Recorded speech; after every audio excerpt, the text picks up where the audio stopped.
Welcome everybody to this tutorial. In this video guys, I'm going to give you the best solution to fix your problem right now on your Twitch. So let's learn how to fix it. All what you have to do guys is to open your settings of your device. Go click right now on your apps option and here search for Twitch. Click on Twitch like this. You will find right now this list. Scroll it down and click on your storage option. Here guys, on your storage option, click clear cache in the corner of the screen.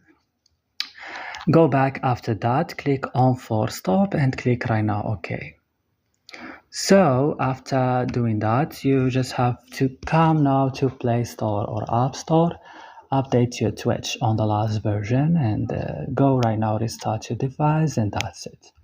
So guys, I hope this video was helpful. Don't forget to like and subscribe, and bye.